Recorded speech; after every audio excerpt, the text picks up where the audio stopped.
নমস্কার বন্ধুরা, বঙ্গাল চম্পা চ্যানেলে আপনাদেরকে স্বাগত। আজকে মহাশিব চতুর্দশী।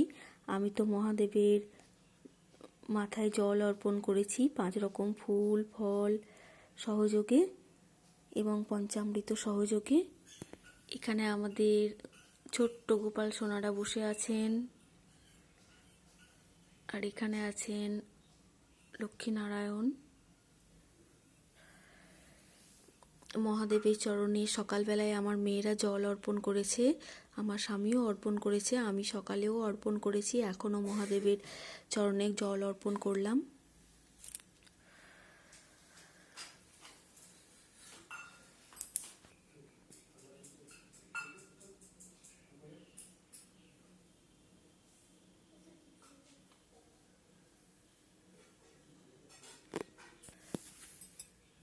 ধূপ প্রদীপ জেলে নিয়েছি, মহাদেবের মাথায় জল অর্পণ করেছি। তো এবার আমি ব্রতকথার বইটি পড়ছি। এই হচ্ছে মেয়েদের ব্রতকথা। 12 মাসের বিভিন্ন ব্রতকথাগুলো এই বইতে আছে। খুব সুন্দর এই বইটি। তো একটা মেলা থেকে এই বইটা আমি নিয়েছিলাম। তো এবার আমি মহা চতুর্দশী ব্রতকথাটি পড়ব। এই হচ্ছে শিবরাত্রি ব্রতকথা। ফাল্গুন মাসে মহা ধুমধামে শিবরাত্রি অনুষ্ঠিত হয়। ব্রতকথা। একদা কৈলাস পর্বতে শঙ্কর শঙ্করী বসিয়া কথোপকথন করিতেছিলেন। এমন সময় শঙ্করী শঙ্করকে জিজ্ঞাসা করিলেন, দেব, কি কর্ম করিলে মনুষ্যলোকে ধর্ম, অর্থ, কাম, মোক্ষ এই চতুর্বর্গ ফল লাভ করে তাহা আমার নিকট কীর্তন করুন। শঙ্কর বলিলেন, হে শঙ্করী, আজ তুমি একথা জিজ্ঞাসা করিতেছ কেন? শঙ্করী বলিলেন, দেব, পৃথিবীতে মানুষ দিন দিন পাপের বোঝা বাড়াচ্ছে। তাতেই দেখছি পৃথিবী থেকে ধর্মকর্ম শীঘ্রই লোপ পেয়ে যাচ্ছে। সেই জন্য আমার প্রাণ কেঁদে কেঁদে উঠছে। আপনি একটা ব্রত বলে দিন, মানুষ সহজে তাই করবে আর সর্বপাপ থেকে মুক্ত হতে পারবে। শঙ্কর মৃদু হেসে বললেন, দেবী, তোমার কথা এখন বুঝতে পেরেছি। মায়ের প্রাণ ছেলের জন্য কাঁদবে, এ আর বিচিত্র কি? শোনো বলি, ফাল্গুন মাসের কৃষ্ণপক্ষের যে চতুর্দশী তিথি এবং ওই দিনে যে ভয়ঙ্কর রাত্রি হয় তাকেই শিবরাত্রি বলা হয়। ওই দিন নিরম্ব উপবাস থেকে সমস্ত রাত জেগে যে ব্রতী চারি প্রহরে আমার অর্চনা করে তার প্রতি সদা সন্তুষ্ট হয়ে দেহান্তে কৈলাসে তাকে স্থান দিই। হে দেবী, এবার ব্রত মাহাত্ম্য বলছি, শোনো।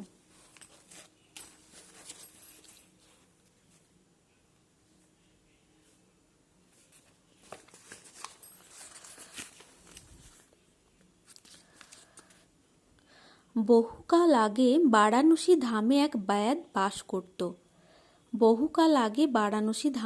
ব্যাদ বাস করত। সে খুব বেঁটে আর তার রং কালো। চোখ দুটোর তার কটা রঙের। মাথার চুলগুলো খুব ঘন আর ঝাঁকড়া। স্বভাব ক্রূর, প্রাণী হত্যায় তার আনন্দ। একদিন সেই ব্যাদ শিকার করতে গিয়ে এ বন সে বন ঘুরে শিকার পেলে না। বাধ্য হয়ে আরো গভীর বনের ভিতর সে ঢুকলো। এমন সময় সে দেখতে পেলে একটা হরিণ, তাকে সে মেরে ফেললে। সেই মরা হরিণটা কাঁধে নিয়ে বাড়ির দিকে চলল। যেতে যেতে রোদে ক্লান্ত হয়ে একটা গাছতলায় শুয়ে পড়েই ঘুমিয়ে পড়ল। যখন তার ঘুম ভাঙল, দেখল তখন সন্ধে হয়ে গেছে।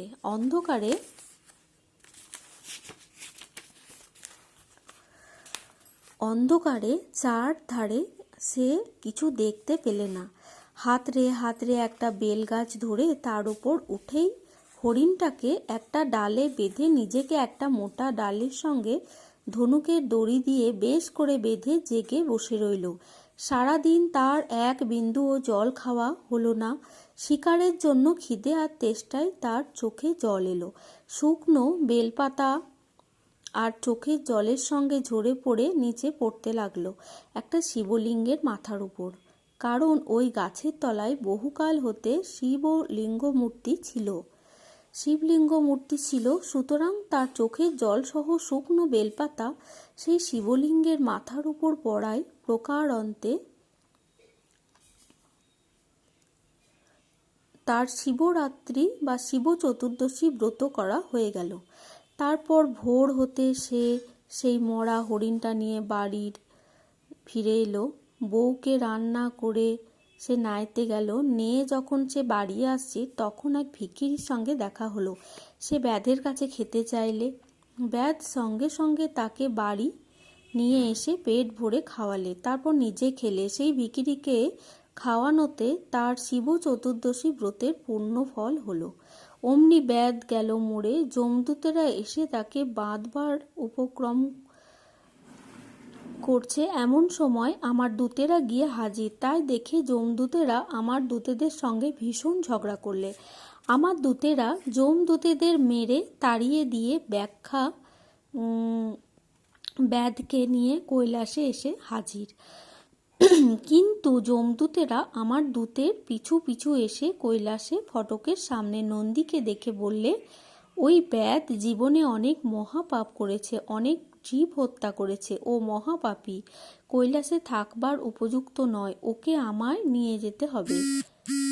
নন্দী যমদূতের সব কথা শুনলে, হে যমদূতগণ, তোমরা বলছো তা সত্যি, কিন্তু শিবরাত্রি ব্রতের ফলে ওই ব্যাধের জন্মকৃত পাপ রাশি দূর হয়ে গিয়েছে। এখন আর ওর উপর তোমাদের কোনো অধিকার নেই। নন্দীর সেই কথা শুনে যমদূতেরা ক্ষুণ্ণ মনে কৈলাস ত্যাগ করে চলে গেল। হে শঙ্করী, এই ব্রতের এমনই শক্তি। এই ব্রতের প্রভাবে পৃথিবীর মনুষ্যগণ সর্বপাপ হতে মুক্ত হবে। তখন শঙ্করী আনন্দ চিত্তে দেব সমাজ এবং ঋষি সমাজে শিব চতুর্দশী ব্রত মাহাত্ম্য প্রচার করিলেন। কালক্রমে পৃথিবীতে এই ব্রত ছড়িয়ে পড়ল। অত শিবরাত্রি ব্রত সমাপ্ত। ওং নমঃ শিবায়, ওং নমঃ শিবায়, ওং নমঃ শিবায়। সকলে মহাদেবের কৃপা লাভ করবেন। হরে কৃষ্ণ, রাধে রাধে। সকলের মঙ্গল করো, আমার স্বামীর মঙ্গল করো, আমাদের পরিবারকে সুস্থ রেখো, ভালো রেখো, দীর্ঘজীবী করো। রাধে রাধে।